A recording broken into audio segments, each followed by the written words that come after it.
انتہائی واجب الاحترام دوستو، اللہ رب العزت کے پاکیزہ کلام کے اندر سے دو مختلف مقامات سے دو آیت مبارکہ آپ حضرات کے سامنے تلاوت کی ہیں۔ ان دونوں آیات مبارکہ میں میرے اللہ نے حج والوں کی، حج کرنے والوں کی اور حج کی فضیلت بیان فرمائی ہے۔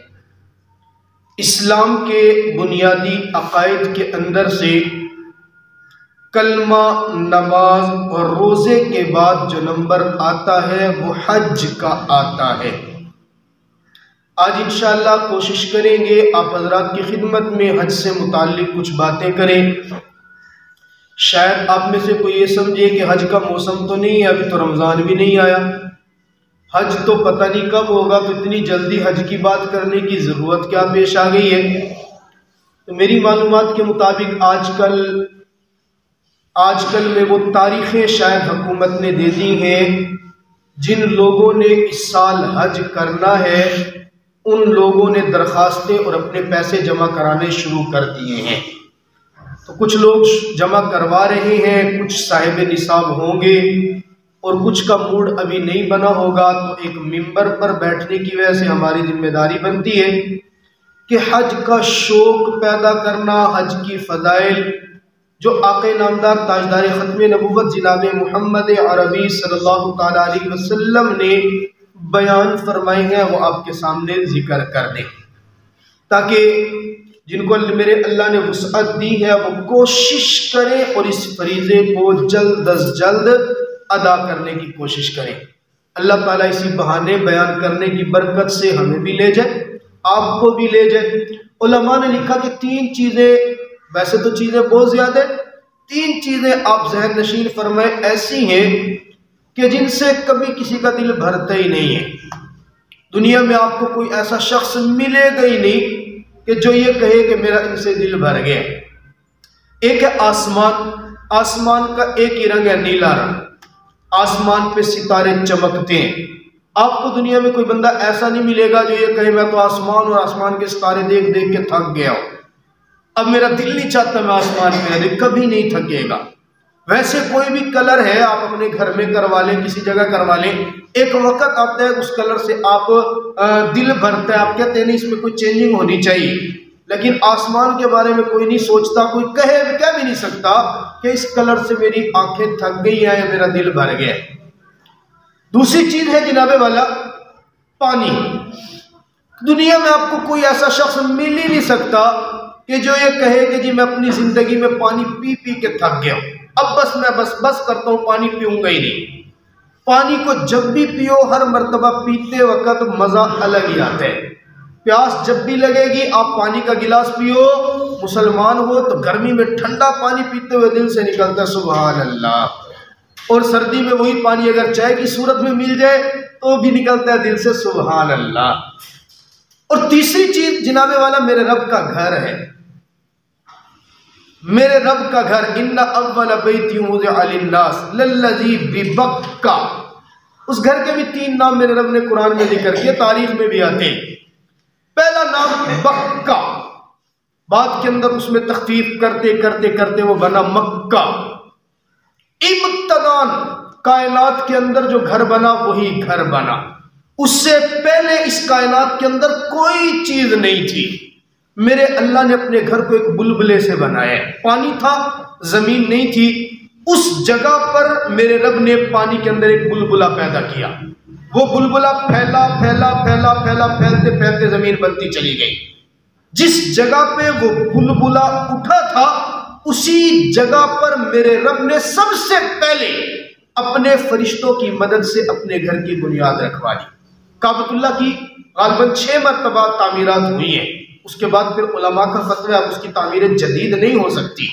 سب سے پہلی تعمیر وہ فرشتوں نے کی تھی رب تعالیٰ کے حکم سے، اس کے بعد جناب آدم علیہ السلام نے کی تھی، اس کے ایک عرصہ کے بعد وہ تعمیرات منہدم ہو گئی تھی، پھر جناب ابراہیم اور اسماعیل علیہ السلام نے اس گھر کو بنایا تھا۔ چوتھی مرتبہ عرب کے مشرکوں نے اپنی پاکیزہ جمع پونجی سے اس کو بنایا تھا، جس میں انہوں نے حتیم کو باہر نکال دیا تھا۔ 5ویں مرتبہ پھر جناب والا اس کی تعمیر کی گئی تو حتیم کو اندر کر دیا، 6ٹھی مرتبہ پھر بنایا تو وہ حتیم کو باہر۔ پھر علماء نے دیکھا یہ تو اب کیا ہوگا، اس وقت کے دور میں اگر اس کو ایسے ہی جاری رکھا تو ہر بادشاہ اس کو اپنے لیے نہ کھلونا بنا لے گا، آئے گا اور اپنی مرضی کے مطابق تعمیرات کراتا رہے گا۔ پابندی لگا دی، اب جو تعمیر ہے حتیم باہر گیا یہ باہر رہے گا، البتہ اس میں جانے کا ثواب وہی ہے جو کعبۃ اللہ کے اندر جانے کا ہے۔ جس کو حتیم کے اندر جا کے نماز پڑھنے کا موقع مل گیا وہ یوں سمجھ لے کہ اس نے کعبۃ اللہ کے اندر جا کے نماز پڑھی۔ اب یہ جو کعبۃ اللہ ہے، ایک اشکال میں آپ کو دے دوں، اشکال کا جواب بھی دیتا ہوں۔ بہت سارے لوگ ہمارے اوپر یہ اشکال کر لیتے ہیں، خاص طور پہ وہ لوگ جو ہندو مذہب سے تعلق رکھتے ہیں۔ وہ کہتے ہیں جی ہم بت کے سامنے سجدہ کرتے ہیں، تم بھی بت کے سامنے سجدہ کرتے ہو، ہم بھی پتھر کے سامنے جھکتے ہیں، تم بھی پتھر کے سامنے جھکتے ہو، فرق تو صرف اتنے کہ تمہارا جو پتھر ہے وہ 4 کونوں کا بنا ہوا ایک کمرہ ہے، اور ہمارا جو پتھر ہے وہ یا تو انسان کی شکل کی مورتی بنی ہوئی ہے بندر کی، بس فرق تو اتنا ہے، تو تمہارا بھی پتھر ہمارا بھی پتھر، پھر فرق کیا ہے تم میں اور ہم میں؟ تم خود کو مسلمان کہتے ہو، ہمیں کیا کہتے ہو؟ کافر کہتے ہو، ہم بھی تو پتھر۔ اشکال سمجھ میں آ رہا ہے؟ علماء نے اس کا جواب دیا، در حقیقت بات یہ ہے ہم اس عمارت کی عبادت نہیں کرتے جو عمارت بنی ہوئی ہے، وہ عمارت صرف ایک جہت ہے، ورنہ ہمارا عقیدہ اینما تولوا فثم وجہ اللہ، اصل میں وہ جگہ اس جگہ کا نام ہے، میرے رب نے جب اس کائنات کو بنایا تھا وہ جگہ ابتدائے عالم بھی ہے وسط عالم بھی ہے۔ آپ جغرافیائی اعتبار سے سائنس کو پڑھیں گے، جن لوگوں نے دنیا کی پیمائش کی ہے ان محققین کی آراء کو پڑھیں گے، چاروں طرف سے دنیا کی اگر پیمائش کر لی جائے تو کعبۃ اللہ آپ کو بالکل سینٹر کے اندر نظر آئے گا۔ جتنی دنیا ہے ہر ایک کے، اس لیے اس کو وسط عالم کہا جاتے ہیں۔ ابتدائے عالم کیوں کہا جاتا ہے؟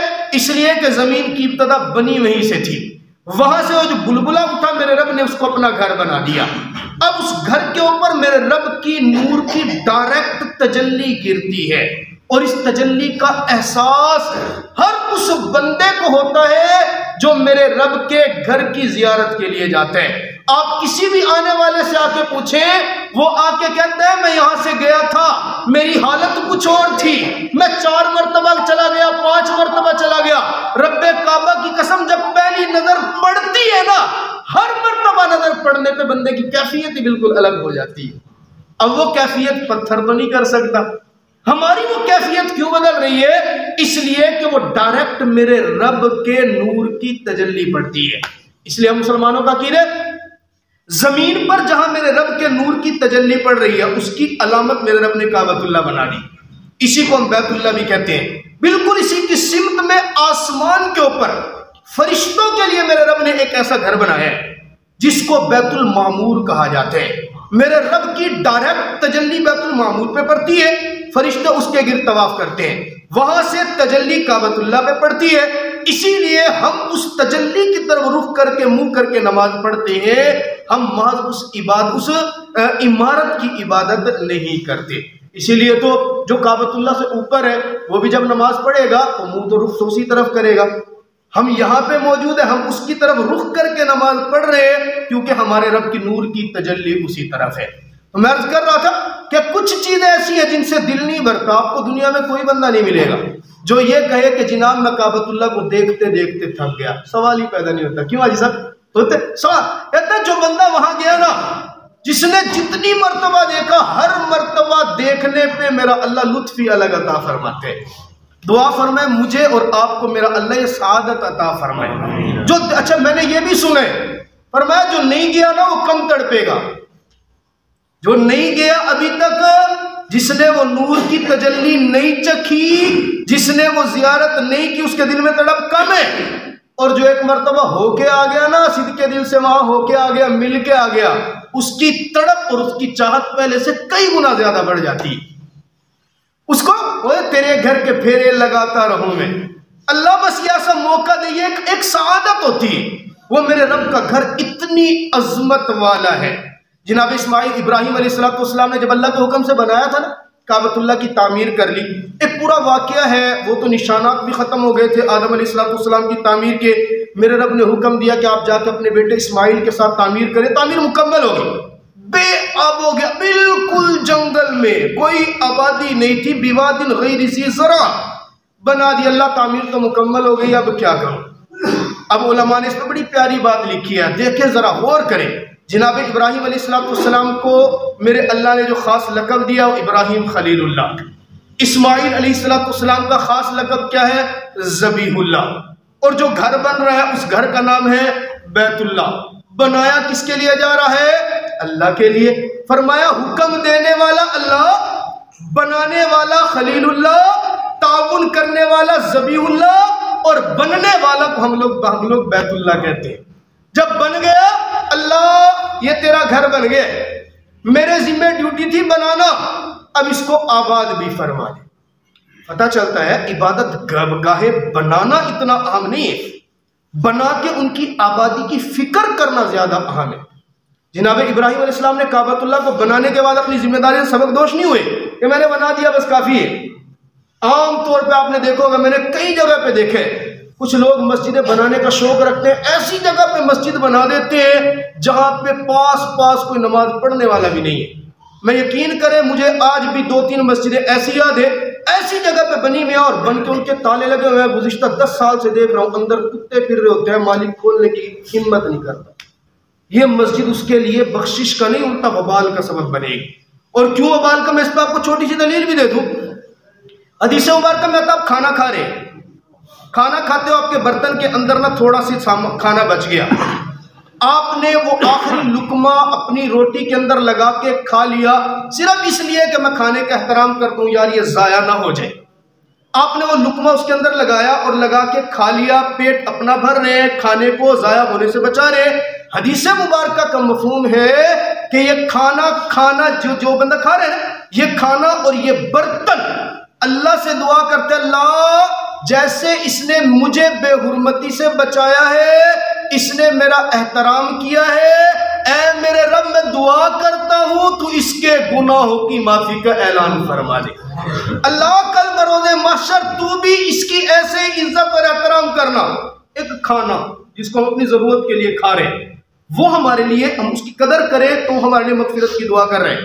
جو اللہ کا گھر ہے، ہم اس کے لیے اگر اپنی کوششیں پیش کریں گے، اپنی ہمت آگے دکھائیں گے، اس کو آباد کریں گے، اس کو صاف کریں گے، یقین جانے میرا رب ہمارے لیے کیا کچھ نہیں عطا کرے گا۔ فرماتے ہیں دعا کی، انہوں نے بھی گھر بنا لیا نا، اللہ گھر تو بنا لیا، اتنا بڑا گھر ہے، اب میں نے اس کو آباد بھی کرنا ہے، کیا کروں؟ اللہ فرماتے ہیں اذن فی الناس بالحج یأتوک رجالا، اے ابراہیم تیرے ذمے اعلان کرنا ہے، بلند چٹان پہ کھڑا ہو جا اور کھڑا ہو کے تو اعلان کر دے اور لوگوں کو اس کی طرف بلا۔ اللہ کوئی سپیکر تو میرے پاس ہے نہیں، کوئی میرے پاس ایسی ٹیکنالوجی تو ہے نہیں کہ میں آواز دور تک پہنچاؤں، میری آواز تو بس 1 قدم پہ جائے گی، 2 قدم پر جائے گی۔